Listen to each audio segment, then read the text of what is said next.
All right, folks. How's everybody doing? Thumbs up? Okay, cool. I was in a meeting earlier today where Zoom kept dropping me. So hopefully that doesn't happen. We'll cross our fingers that I don't get kicked off on a regular basis. Um, but I guess people will start popping in. But we can start off with questions that anybody has about any of the material, either from the text or from slides, anything along those lines. What do we got?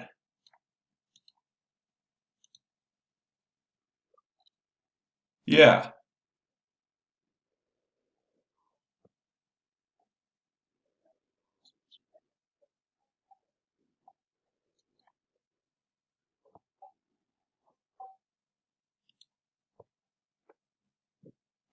What's that, Viv? I couldn't hear you. I couldn't hear you there. You faded out.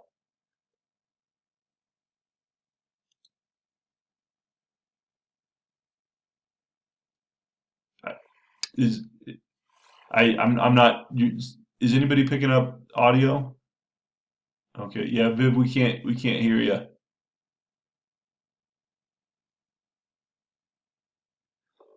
Shout loud. Oh, are you typing? Okay. There we go. We'll figure this out by hook or by crook.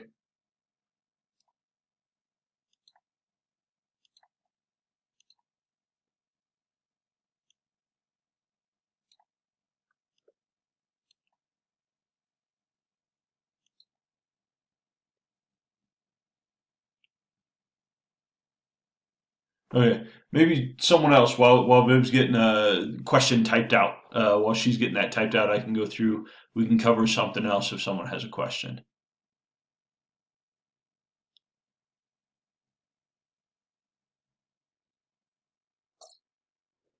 Okay. Yeah.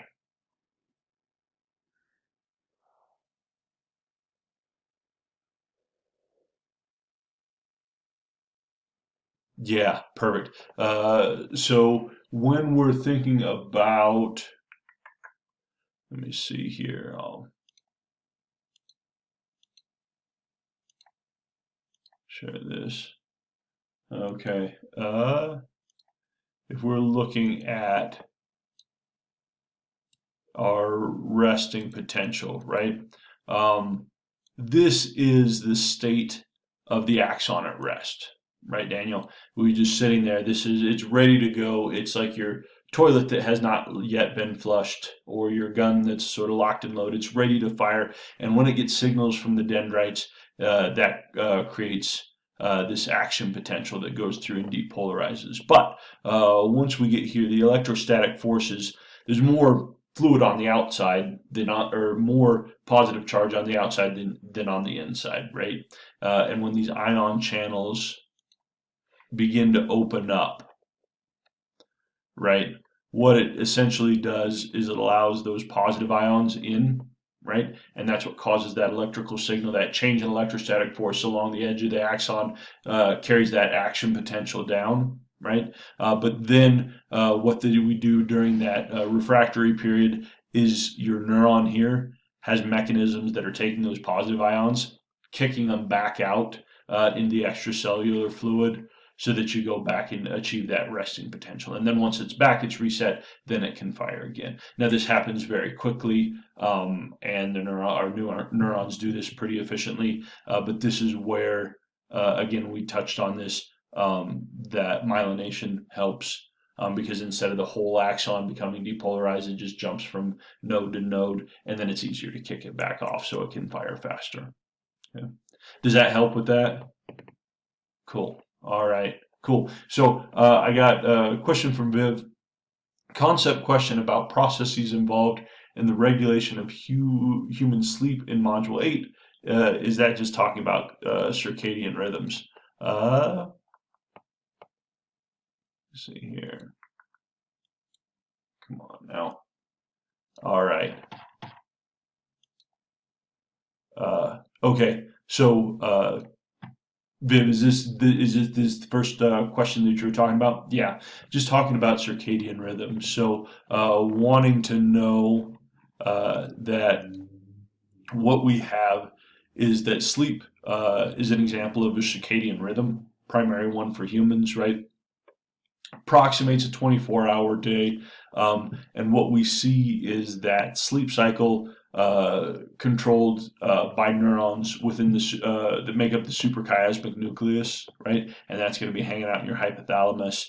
Just knowing that the Zeitgeber for sleep and that circadian rhythm is going to be light, remember? And that comes in through special receptors, photoreceptors in the eye, and that's what goes through and resets a clock, right? So again, we've given the example of if I have rats, right, that are kept in a sort of semi-dark or sort of dim lighting, right? They're not getting any Zeitgebers. Let's say they've been living in there for a couple of weeks, right? They're not getting any Zeitgebers in that sort of help them regulate sort of rhythm. But what I can do then is depending on when I flash bright lights at them. If it's early in the evening, it'll set that circadian rhythm back so that they biologically will feel as though it's like early morning. If I give them a flash late in the evening, it jumps that clock forward and signals, okay, it's daytime, it's time to wake up, early in the morning. So we'll go through and we can see through some of this animal research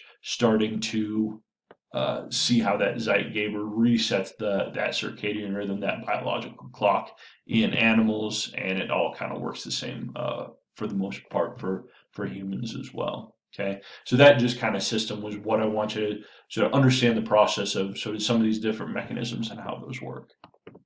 Does that help? You can give me a thumbs up if that's good. All right, cool. Other questions?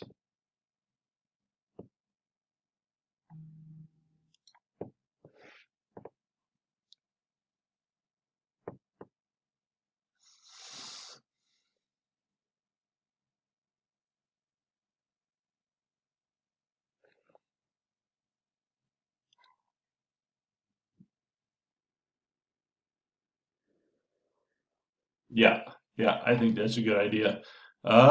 So if we go here, I guess let's do this. We'll just go to sleep. Okay. Probably the best way to kind of look at this, Daniel, is if we go through and just take a look at this one. Okay. So here we've got, well, everything about uh, wakefulness, right? Alert wakefulness, where everybody is right now that we're sort of focusing on this stuff, right? We're thinking about if we were measuring your ECG or your EEG from your scalp. Your EEG is going to be probably right now registering mostly beta waves. These are going to be very small, fast, short, jagged waves. This is just consistent with alert wakefulness. As we go through and we start to close our eyes, become relaxed, we see that beta activity shift down into alpha activity. And then what we see from this alpha activity, this is where we start to see the shift into sleep. And this is from a scientific standpoint, how we would know, because it's hard, right? Daniel, if you're sitting in sort of watching a movie and it's late at night or something like that, you kind of nod in and out, you might be awake or asleep, or God forbid you're driving, right? You start to doze off and stuff like that. What happens is your brain is falling asleep, right? But in those early levels of sleep, it's hard to determine whether or not you're asleep or awake. And from a research standpoint, the way they've operationalized sleep is based on these EEG waves. So what we would see in stage one sleep is that your waveform shifting from these alpha waves to kind of these larger, they're sort of larger theta waves. Okay, they're still kind of irregular, but what we're seeing is the majority of your waveform starting to become dominated by these theta waves. And then as you slip down in further, still the waveform we're getting is a theta wave, but we start to see sleep spindles and K complexes sort of marked in there. And that says, okay, you're falling deeper down into sleep. Stage 3 and 4, this is deep wave sleep. We start to see these big delta waves. This is how we know when you've transitioned in. Stage 3 and 4 determined just by the proportion of the overall waveform that's these big delta waves. Stage 3, it's sort of less than 50%. Stage 4, it's sort of at least half of the waveform is these big delta waves. And then what we see is dropping down into this REM or dreaming sleep, a combination of beta and theta activity, right? Something that looks like some combination of early stage sleep and alert wakefulness. Again, if we have EMG stuff around your eyes, you'll see your eyes starting to move around. This is where a lot of dream occurs. Not 100%, it's not exclusive, but this is where dreaming occurs. And this is where we start to see, again, eye movement, muscle paralysis, so you're not up running around doing stuff like that. Dreaming, being much more aware or responsive to meaningful stimuli. If it's just regular stuff, you still sleep through it. But if it's meaningful, you will start to wake up. A tentative alert if you get woken up during REM sleep versus this deep sleep. Again, this is where we often see sleepwalking, bedwetting, night terrors, stuff like that. Daniel, if my system is working correctly, can I sleepwalk during REM sleep? Why not? Why not? Yeah, because I should be paralyzed. My body should be shut down, so I can't get up and move around, right? And so again, if we go down through, this is a nice kind of graphic because it kind of gets some of these different waveforms. This is, again, anytime you say typical, like the typical human doesn't exist, it's just kind of an amalgamation on what we see on average. But in general, what we'll see more of that deep stage 3 and 4 sleep occurring on early in the evening or early after sleeping, not as much REM as we start to get farther into the sleep cycle, as things start to get closer and closer in the morning, start to see more REM sleep going on there. Okay. Does that help sort of get squared away on kind of the different waveforms, what's happening there? Cool. Anybody else have questions about sleep cycle, what we're looking at in these different waves?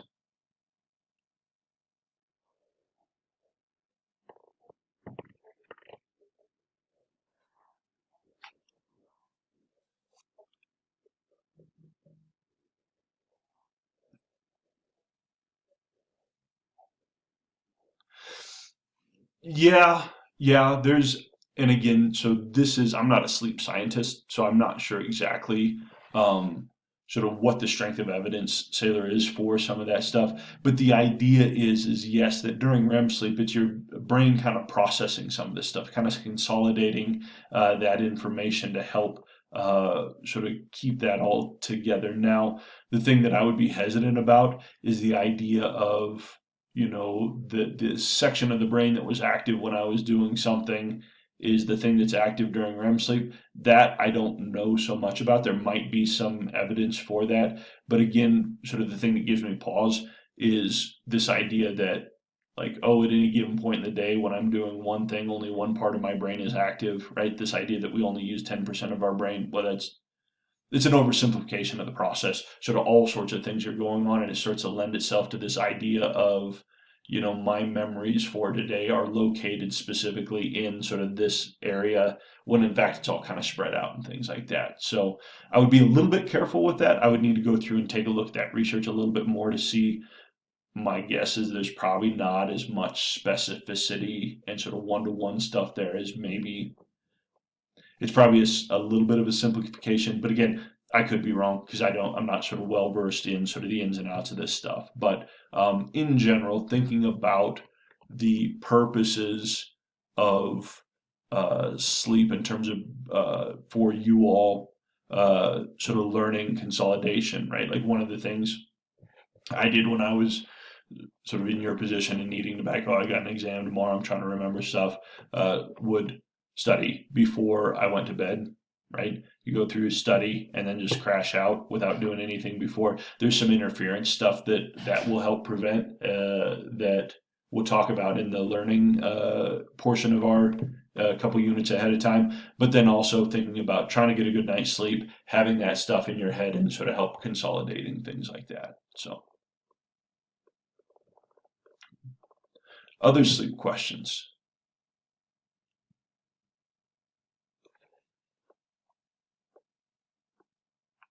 Olivia wants to know, should we focus on one chapter more than others? Absolutely not. Make sure that you're covering all the chapters. Make sure that you've read all the stuff. You have notes on all of it. There's not going to be at any, if at any point I have a chapter that I'm going to de-emphasize or make, oh, you don't have to worry about that. I'll make sure to let you know. But in general, there's just a lot of information once you have all this stuff covered. The only thing I'll say is as you're going through the chapters, if there's stuff in like the text boxes or sort of the asides and stuff like that, you don't have to worry about that. If you want to go through and read it, I would encourage you to read it because it's kind of interesting stuff. But I'm not going to pull like random details or factoids from some of those offside things, right? So go through, make sure that you're, again, always focus on, make sure that you got key terms, maybe make sure you've got italicized terms, make sure that you've got sort of big picture issues from, uh, uh, sort of the different sections, right? 'Cause sometimes you'll hit a section that doesn't have like a bolded term. That doesn't mean to skip that section, read it, kind of know the big picture issues, so that if an example comes up on the exam, you would be able to know, okay, I know generally kind of what this is looking at. Other questions?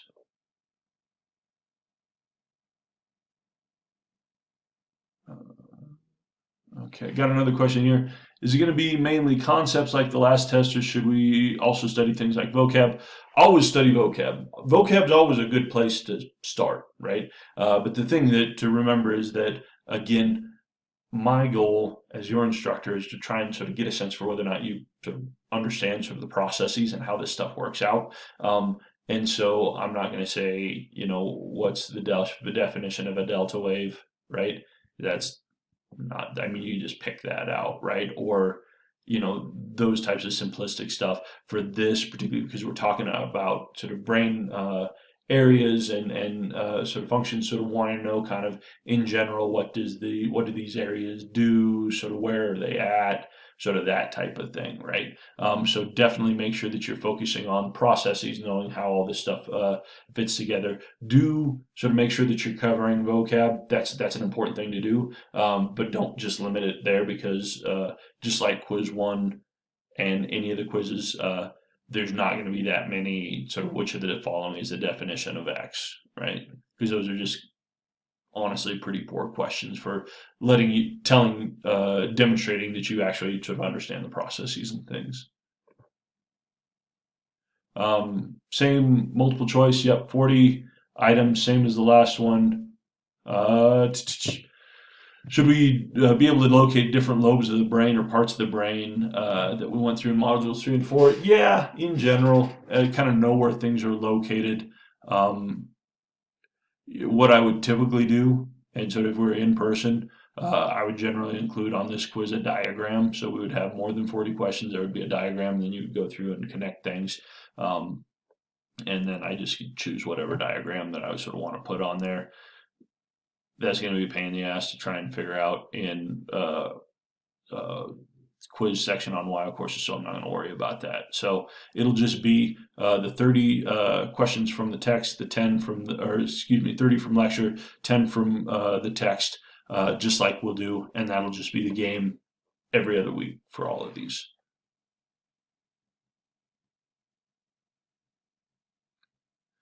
Other questions?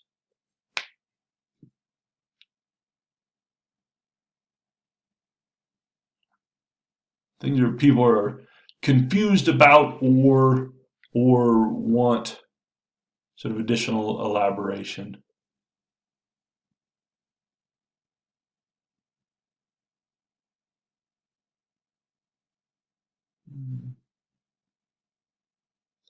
All right, should we know the anatomy of the ear? Yeah, know the anatomy of the ear, know how that works, right? Sort of how your different structures in the ear are coding, transferring physical sound waves into audition, right? So that, how does, like right now, I'm projecting compressible waves through the air. They're coming through your speaker, and your speaker sending them out to you. Sort of how does your ear pick that up? Sort of differentiate different aspects or components or characteristics of that sound, so to kind of know what that is. Um, Again, like, yeah, there's no emphasis on any sort of specific chapter. It's all, that's kind of the big thing with these as we move forward. It's sort of a full chunk, so it's all anything's fair game in that. Yeah, yeah, I think that's ear's kind of complicated, so I think that's a good idea. Let me see. Ear. Where do we go? Non-visual senses. Ear. I like it. No, that's sleep. Oh,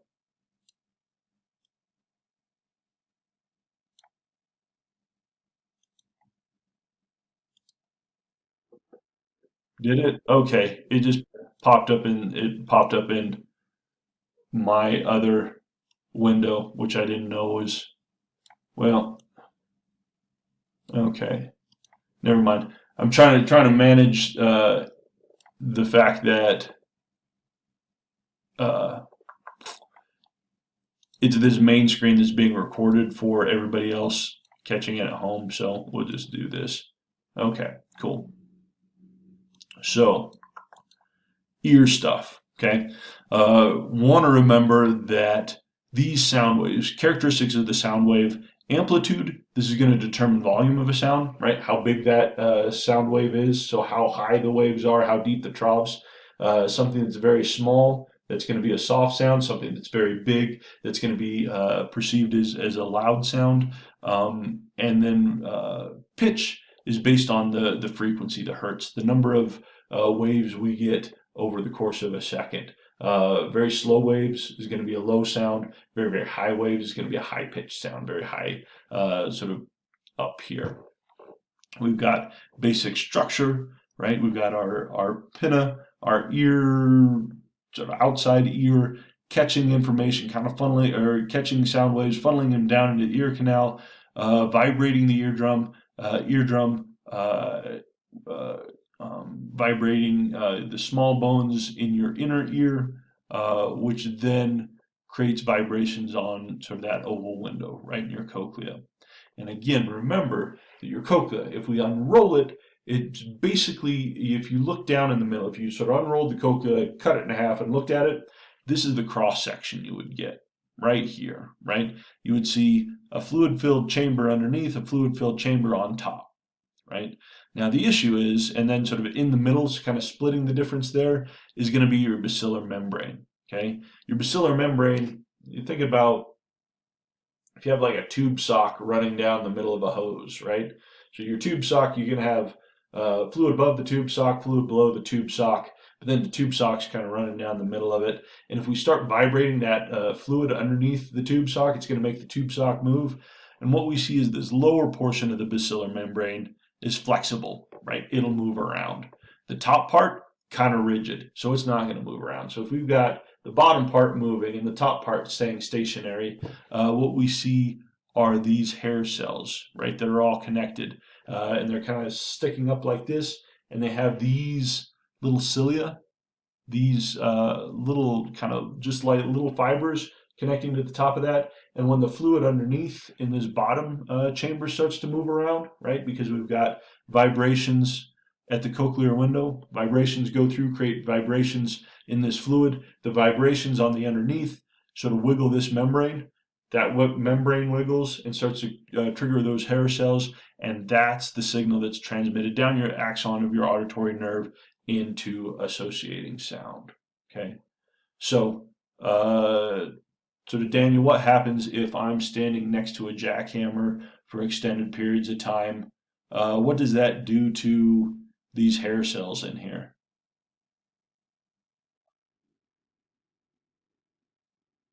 Yeah, and what happens if they vibrate too hard? Yeah, it's going to start those little filaments, those little cilia, those hair fibers can start to become detached, right? So they're not attached to anything. So if the down part is moving, it's not causing any activation. So there's lots of different ways you can damage hearing, but sort of damaging these hair cells is a good way to start, right? So we've got these vibrations coming down, And so they're activating different parts of the bacillar membrane, right?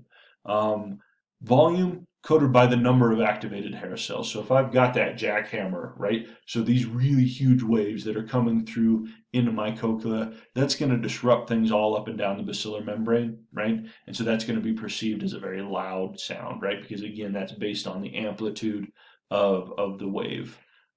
Pitch, on the other hand, coded by two different things.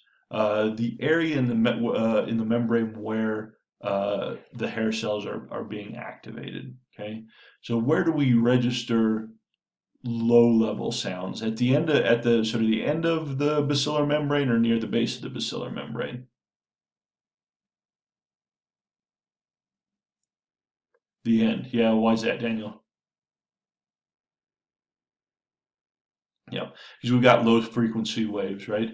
Low frequency waveforms, very slow waves, carry a much larger distance than high frequency stuff, right? So if I have a noise that's sort of very low, that's probably going to carry for a longer distance than something that's very high, right? Same thing in the fluid in your cochlea. Those low frequency sounds are going to carry out farther. And again, if it's rolled up, they're going to get closer to the sort of curled up tip. And so if we have stuff vibrating, activation down here, that's going to in part be coded as pitch. If we have something that's very high, and mostly getting stuff down here at the base, that's going to be coded as high sounds. Okay, so we've got the area and then the frequency at which your hair at which these cells fire. So again, if we think about this mechanical wave moving through the fluid of your cochlea, if it's a very slow wave, a low wave going like this, it's going to move those hair cells kind of like this, right? And that's going to be perceived or coded as a low sound, versus if it's a high wave, it makes that vibrate really fast. That's going to be coded as a higher sound too. So these two things together, the area and the frequency, both of those together are going to be coded as pitch. Yeah, that's exactly what that is. So yeah, this corresponds to place and frequency theories for the stuff that you covered in your text. Yep, nice work. Other questions about the ear. This one's a little bit of the non-visual senses. This one's probably the most complicated in terms of sort of mechanics, mechanisms, and things.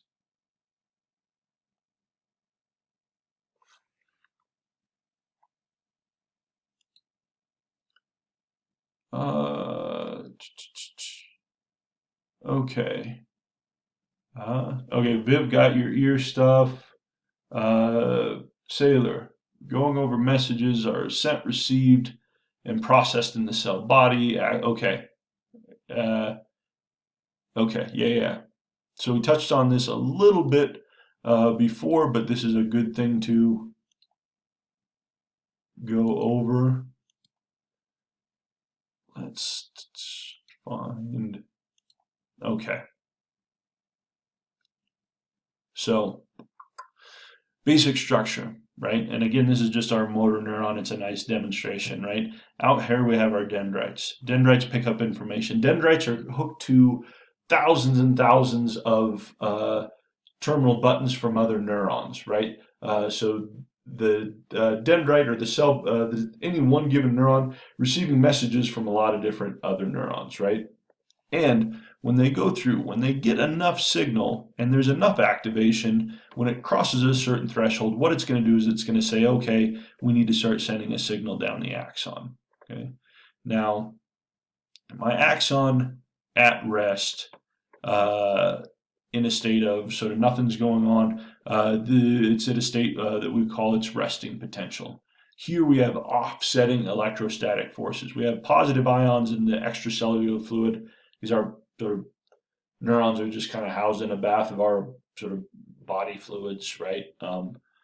Which is why if your electrolytes get thrown off or you sort of need salt or you're dehydrated, it sort of throws a bunch of, for a lot of reasons. But neurologically, so what we want is we want to have the appropriate amount of positive ions in the outside of our neurons, negative forces on the inside. And here we've got negative forces, positive forces wanting to work together, right? So the stuff out here is wanting to catch up with the stuff in here, but we've got this cell membrane, or the membrane of the axon that's keeping everything separate, okay? And this is your resting potential.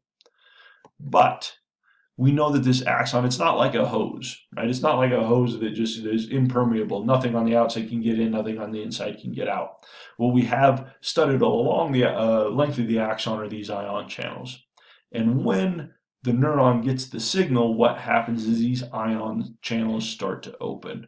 And they go in kind of a chain reaction. And when they get the signal, starts the process of depolarization. So these ones open, triggering these ones open, to triggering these ones to open, these ones, all the way down the length of the axon, okay? And this change in electrostatic forces, now we've got, it was negative on the outside, positive, or positive on the outside, negative on the inside, wanting to get together. We're allowing that to come together, and it's creating a charge down the length of the axon. This is your action potential, okay? Now, can some action potentials be stronger than other action potentials? Nope, nope, they can't. The neuron fires or it doesn't. It's 0-1. It fires, it doesn't fire. There's no difference in sort of, oh, it fires stronger this time or next time, right? So the differences that we perceive in the intensity of certain types of stimulus isn't based on the voltage of the action potential. Action potential either happens or doesn't, right? It's like a computer system at 0-1, right? But when this neuron gets enough activation to fire, sends everything down through this action potential, okay? And so what we know is we have this refractory period. We talked about that. Refractory period, action potential has gone down. We have to reset that resting potential, and that takes a minute. And so while that's happening, that neuron can't fire again, right? So we got to reload the gun. We got to sort of wait for the toilet reservoir to fill back up before we can flush it again. We can keep trying, but it's just not going to do anything, okay? We also have, as we talked about, that axon or that action potential is all or nothing. Like it happens or it doesn't, right? It's not like we have stronger axon firings in terms of voltage sort of today versus tomorrow. It's 0-1. And then what we know is that our axons and sort of these signals can be inhibitory in nature or excitatory in nature in terms of their functioning. Do they get things going more or do they shut things down depending on the neurotransmitter and the neurons in the system can have an uptick in stuff or a downtick in stuff. Again, think about if I drink too much, right? What I'm doing is I'm putting a bunch of alcohol in my system that's activating GABA receptors. I think alcohol impacts GABA. And what happens is those GABA neurons start firing more, right? So they're firing to increase, alcohol has increased the firing of these GABA neurons. But the GABA neurons shut things down. They make it slow down. They sort of slow down our reaction time. It's an inhibitory type of thing, right? So we've got systems in our nervous system that are excitatory, sort of activating. We've got systems that are inhibitory, depending on sort of which things are firing. But it's all the same thing in terms of action potentials, in terms of neurons. Okay. Questions about that piece of things? So does that get at does that help sort of clarify stuff? Yeah. Okay. Cool. People want me to go over synaptic transmission.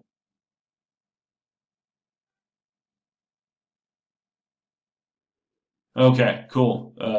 Thank you, Julia. So we've got so up here, right? We've got action potential coming down the axon, right? So coming down here, and we get it down to and hit these terminal buttons here, right?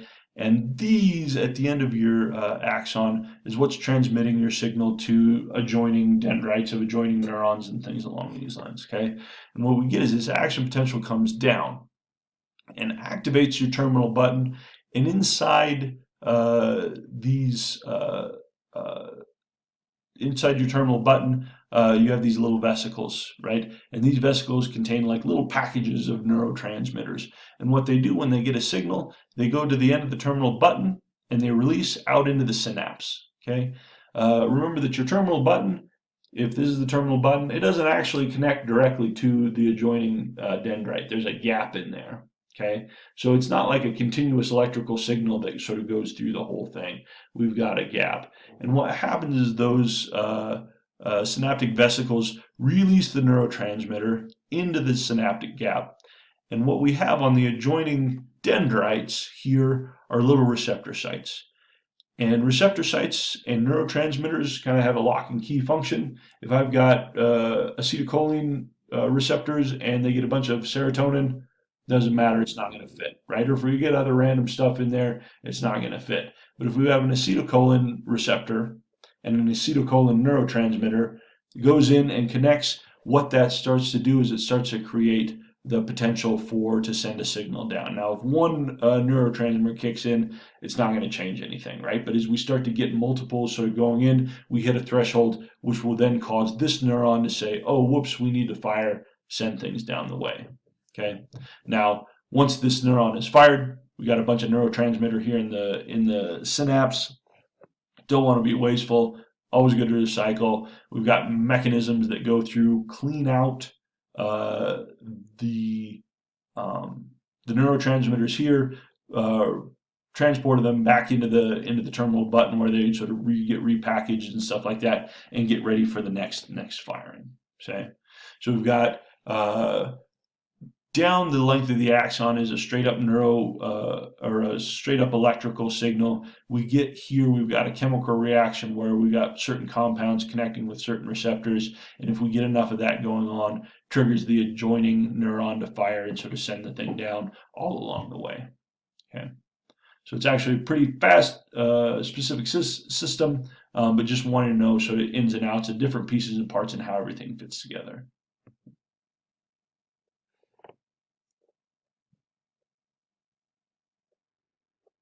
Yeah.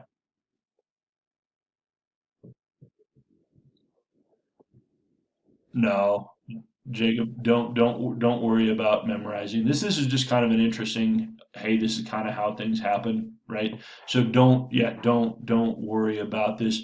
Know the difference between an agonist and an antagonist. Can you tell me the difference between an agonist and an antagonist?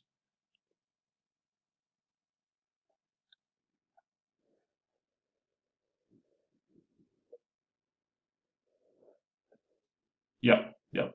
So any substance, natural or otherwise, that increases the activation of a neurotransmitter is going to be an agonist. Anything that shuts it down or blocks it is going to be an antagonist. If you know that, you're going to have things under control. Okay. Same thing here. This nervous system sort of remember sort of that figure I drew where we've got sort of the nervous system, central peripheral. Peripheral goes into somatic autonomic. Autonomic goes into sympathetic, parasympathetic. Know kind of how all that stuff fits together, but you don't have to memorize this this diagram. This is again just for example. Just kind of know in general what the sympathetic division of your nervous system does, what the parasympathetic nervous system does, and then you'll be good to go there.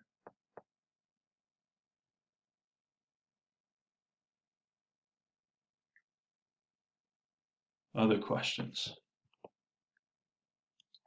Again,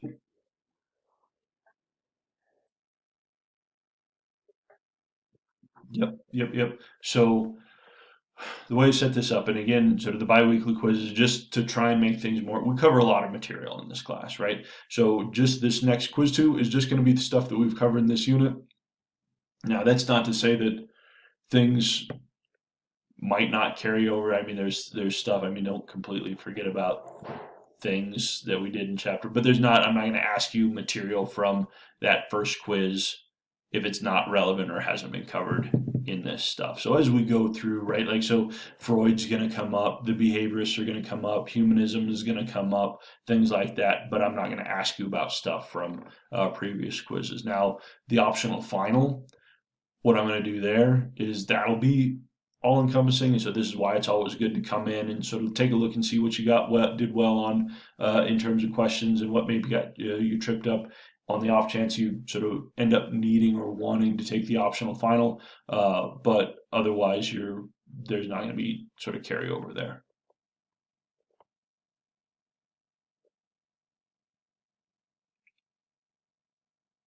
Other questions?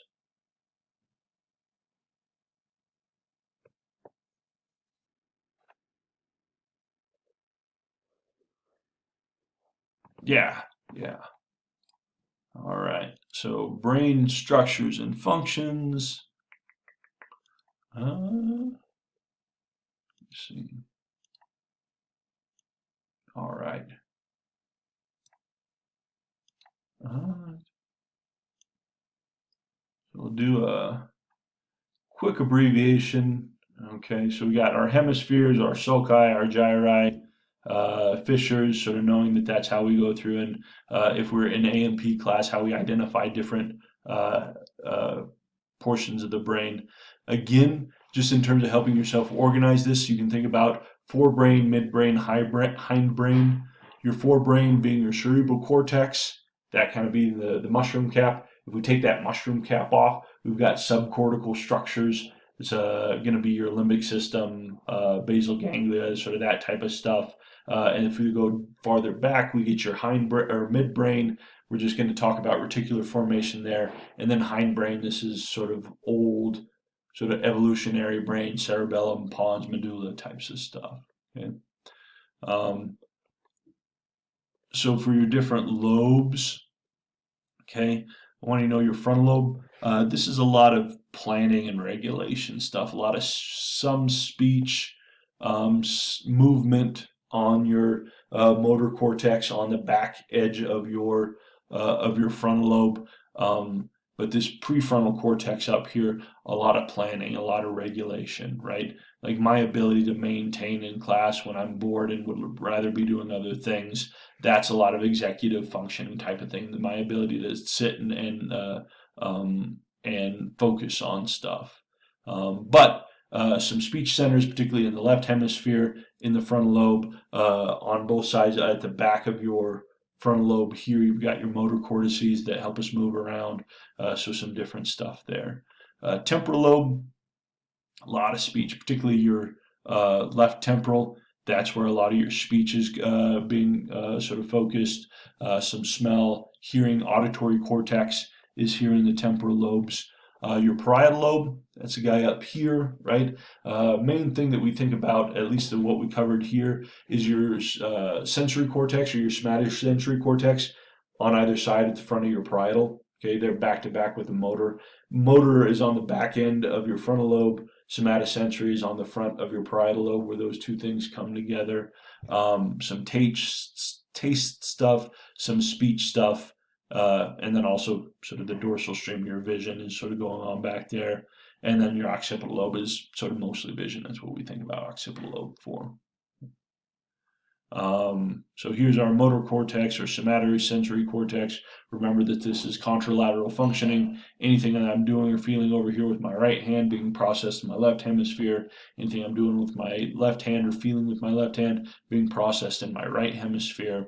And then remembering that sort of the interesting thing about your sensory cortex and motor cortex is the amount of neurons, or sort of the density of neurons that are corresponding to any sort of part of your body.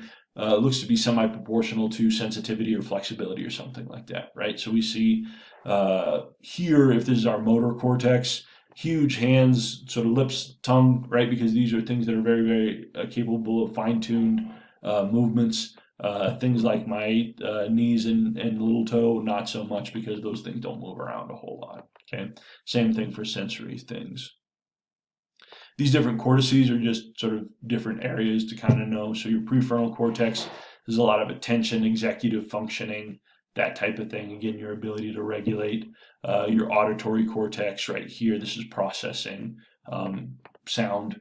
Primary visual cortex, again, initial processing of vision here. Looked at a couple different areas, sort of knowing the difference between Broca's Wernicke's aphasia. Going back to structures, here's your limbic system. Okay, know generally what these individual structures are kind of look to be kind of involved in, right? So your hippocampus, what does your hippocampus do? Anybody?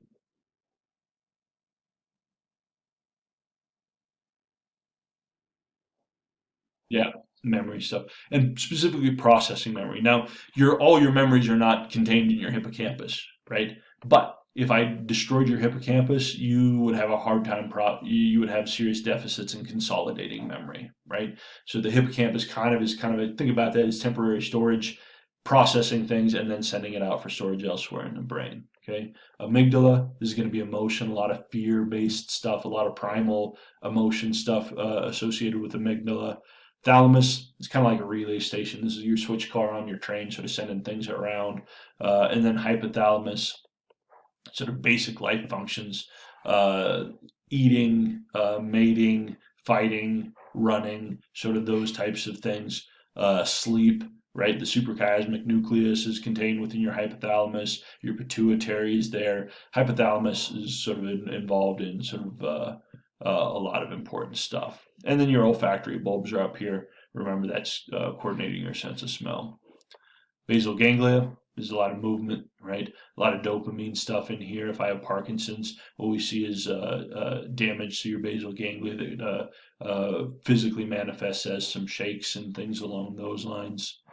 Reticular formation, think about this as just general sleep arousal, attention, right? My ability to sort of attend and be awake, and sort of helps with that. Kind of does some relay stuff to other parts of the brain. So that's the only structure we're going to talk about in terms of midbrain, and then hindbrain, right? Cerebellum does a lot of stuff, but generally we think about your cerebellum as being involved in your vestibular sense, your ability to sort of keep sort of upright. If I didn't have a cerebellum, I would fall over more than I do, right? I couldn't sort of coordinate anything. Pons, kind of a relay system involved in sleep and arousal. And then your medulla, this is sort of basic brainstem functioning. This is respiration, make sure your heart is beating. If we didn't have that, it's bad news because then you're stop breathing, your heart doesn't beat, and stuff like that. So involuntary functions down there. So that was kind of a quick run through, Daniel. Any of those structures that you want to need any or like any additional clarification on? Doing good? Okay, cool.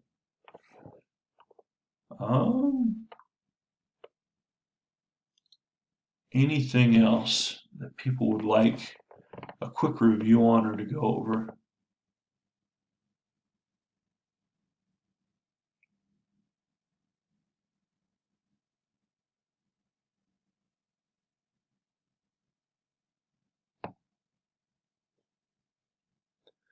Any questions, concerns, reservations? Feeling okay with most of this stuff?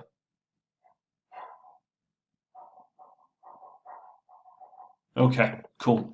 Well, we'll call it quits there then. If anything comes up that you would sort of you're studying, like, boy, I'm kind of stuck with this, just shoot me an email. Let me know. I don't.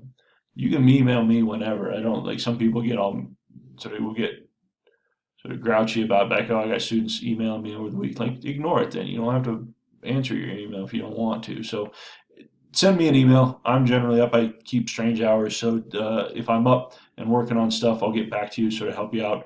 Otherwise, just make sure that you're ready to rock and roll at 11 for our quiz. You go through, you do that. Just make sure, again, it's pretty easy to maybe rush through or sort of start to sort of gravitate towards items like, oh, I know this. Make sure that you're reading through things carefully, that you're reading every single item, making sure that you're crossing out stuff that if you hit something that you don't know, cross out the items or the answers that you know aren't right, right? That'll start to break things down so it's not a 1 in 4 chance. So you at least give yourself maybe a 50-50.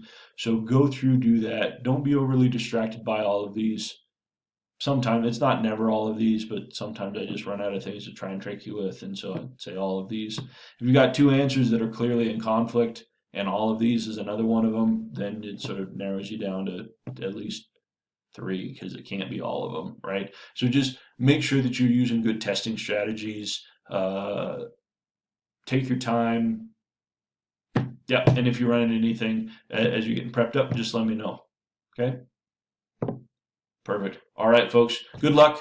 And if I don't talk to you, I guess I'll see you Friday. All right. We'll see you.